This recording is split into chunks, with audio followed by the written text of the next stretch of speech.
So in the prior video, I set the stage for what things were like in North America before the arrival of large-scale Europeans.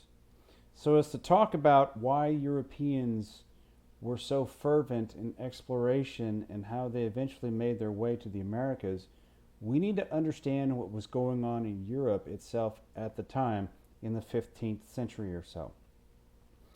Europe had come out of the Middle Ages and had various different other aspects going on culturally that affected the European mindset. You have the Renaissance period where you have scientific and artistic discoveries, music and otherwise, wonderful scientists like Galileo, Michelangelo, coming up with various different scientific discoveries, anything else of the sort. You have wonderful artists at the time who have various different depictions of what art might be like to bring Europe out of the Middle Ages, where you have fiefdoms. You have a very, very, very, very small population of people that controls the overwhelming majority of everything. You have your nobles and your serfs. You have people with and pretty much everybody without. Okay? Europe was also coming off the age of the bubonic plague. They lost almost a quarter of the entire European population in the 13th, 14th, and 15th centuries. So you think COVID-19 is bad, at least we got medicine to try and fight it. Back then, the bubonic plague pretty much killed everybody it touched. Okay, so you think about having to wear a face mask when you go out to Kroger to go buy your chocolate bars or whatnot. Imagine trying to conduct any sort of life back in that era, and then a day later you have all these black and blue bumps on your back and you're dead like hours later. Okay? That was a reality for Europeans. Eventually, they would overcome and settle out of the bubonic plague. And even though the plague killed roughly a quarter of all Europeans, eventually Europe would grow its population back and would remain overpopulated. So what you have in Europe is a competition for resources at the time. You have a competition in religious structure. You have a competition in various different kingdoms that exist all throughout Europe. You have the formulation perhaps of some national sovereignties now. Okay, what does that mean? Okay. You have a competition for resources. All the while, you have food and you want it to taste better. And you don't have a whole lot of food because there's so many different people that live in Europe and it's overpopulated that you struggle for the resources that you have. Then go to Spain in particular. In the 1400s, Spain, over the course of several hundred years, which had been part of the Roman Empire back 2,000 years ago, 500 years later would be, or 500 to 700 years later, would be conquered by Muslim Moors from North Africa. Spain was a Moorish caliphate for roughly 700 years. And if you've ever been to Spain, especially southern Spain, you will see that there is a very, very heavy Moorish influence. The Muslim Moorish identity is very prevalent in Spanish society. Okay. Spain, as we know it, is not a Muslim country. It's not largely of that ilk. Largely, Spain, as we know it, is very fervently Catholic, which is a little bit of an outlier in modern Europe. That being said, how did it get there? As I mentioned, Spain itself used to be a part of the Roman Empire before it was a part of the Moorish Empire. And over the course of 700 years, most but not all of the Iberian Peninsula had been under Moorish control. Various different factions over several hundred years would eventually drive the Moors further and further into southern Spain and eventually all the way out of Spain. Spain, in order to really grow its true identity, merged several different kingdoms on the Iberian Peninsula to form more of a national sovereignty of España. But you had various different kingdoms, Aragon, for example, that would eventually see eye to eye to promote the growth of Christianity, which at the time solely was Catholicism, and to drive out the Moors and the Jews, for example, and if not drive them out, then to possibly force them to convert to Catholicism. If you want to stay here, you are going to convert to becoming Catholic. Whether you're Jew or you're Muslim, you're gonna now be a Christian. You have in the 1400s the epitome of what would become the Spanish Inquisition.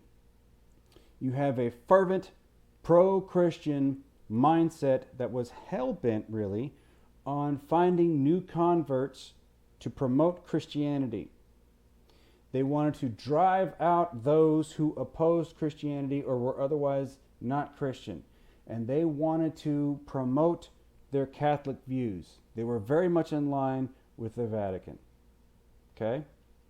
Spain itself largely merged when Ferdinand and Isabella, who came from different kingdoms in Spain, married, and they agreed to merge kingdoms. What we now know as Spain has largely been a sovereign country since that merger. Okay?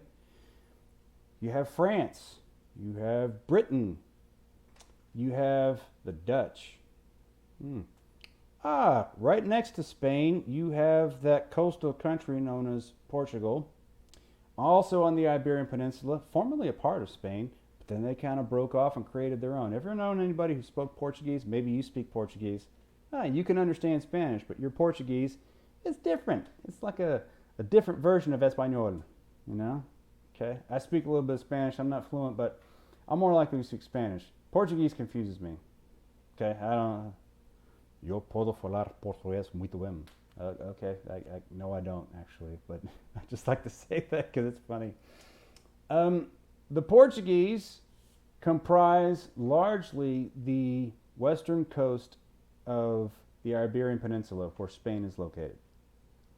So you have a natural opportunity to create a seafaring peoples in Portugal. So around this time, you have Europeans that are competing for resources, who are looking for new economic opportunities, who are also looking for new foodstuffs to feed their growing populations, and perhaps even to make it taste better. They're looking for ways to perhaps navigate to the East Indies, i.e. India, or even China, whatnot, so that they can find all these grandiose spices and whatnot that'll make their food taste better or anything else of the sort. Okay. Problem. If you're in Europe, how are you going to get to India? Europe's here. India's here.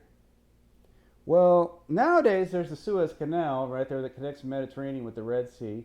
Back then that didn't exist. So you're going to go all the way inland, all the way over here, through all these other kingdoms and all this other strife in Central Asia. That's not really an option for you. Or you could go from Portugal right here, and you could go all the way around Africa and then up back over here into India. Okay. The Portuguese came up with this idea. It had never really been done before.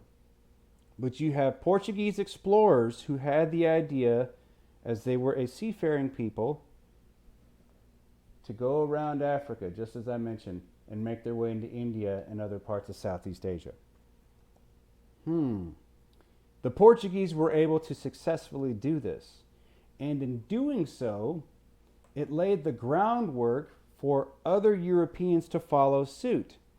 All these new European sovereignties who had been combined based upon kingdom annexation or merger, if you will, were now in competition with one another. Portugal, competition with their next door neighbor, Spain, in competition with their northern neighbor, France. The British. You're about to see all kinds of different European competition that's going to lead to some really, really interesting things. Okay? So, all those things together, you have European overpopulation. You have a plague which decimated a quarter of all people, and eventually the population built itself back up and you became overpopulated once again. You had a limited opportunity. You had limited economic opportunity as well. You have competing kingdoms that would merge and then compete with others after they had developed sovereign nations. You have people who are naturally curious about navigational ways, and then also perhaps having an economic reason to learn how to navigate perhaps better. You also have a society of Europeans who are fervently Christian, especially in places like Spain, where they want to perhaps force and drive their message in. Being Christian wasn't good enough in the Spanish Inquisition. How good of a Christian are you? That would often be asked. You might be pulled aside by various different authorities. How good of a Christian are you? And if your answer wasn't good enough, you could be imprisoned, perhaps even killed. That's how fervent the Spanish Inquisition was at this time.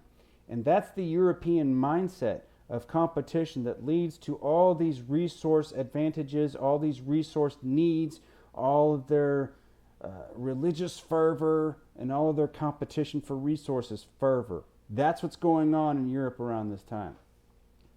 Enter in a young navigator from Genoa, which we know as part of modern-day northern Italy. And his name is Cristobal Colon. Christopher Columbus. Spaniards and those in Latin America, Cristobal Colon. Okay, that's his name. Okay? Christopher Columbus was a young Genoan navigator who saw what the Portuguese were doing. And he was interested in doing something similar and learning to perhaps navigate, but then also maybe seeing if there was a different way to get to India. So he noticed and observed that the Portuguese went around Africa over here, but he had this really crazy idea. We don't really know what exists over here. At the time, it was presumed that the earth was flat. So if you go off the European coast, you're going to fall off the edge and lost into space oblivion. I don't know. That was the mindset at the time. He bet on the idea, after having been influenced by various different scientists of the era, like Galileo perhaps, that, if the earth isn't flat, maybe we could sail from Europe and we can go this way to get to China and the Indies. Problem was, nobody wanted to believe Christopher Columbus. Nobody thought, that's stupid. The earth is flat. You're going to fall off the earth. That's silly. Nothing exists over there. You're going to fall off. Okay? You got to go around Africa to get there. Okay? Well, Christopher Columbus found a listening ear, or rather set of ears, when King Ferdinand and Queen Isabella of Spain produced their newly merged kingdoms into a Spanish sovereignty. They wanted to perhaps see what else is out there. Can we find new converts? We believe in this Inquisition. Can we find new resources? There are rumors of all kinds of other things you might be able to find in the world. Can we find foodstuffs and other things for our Spanish society? Can we make our way in our own mark in India? Our rivals, the Portuguese, right next door to us, have kind of beat us to the punch. Can we do something perhaps better than what they have done? So, Isabella and Ferdinand entertained Christopher Columbus. And after discussions, Christopher Columbus was granted money to take 3 ships under the Spanish flag. And keep in mind, Christopher Columbus was not from Spain, but under the Spanish flag, Queen Isabella and Ferdinand paid for him to take the Nina, the Pinta, and the Santa Maria to explore lands and to circumnavigate the world so as to find India. Cristobal Colon. Okay? All of those things take in mind how the Europeans and all the things going on in Europe led to an age of European exploration that would determine the course of American history from that point forward. Okay?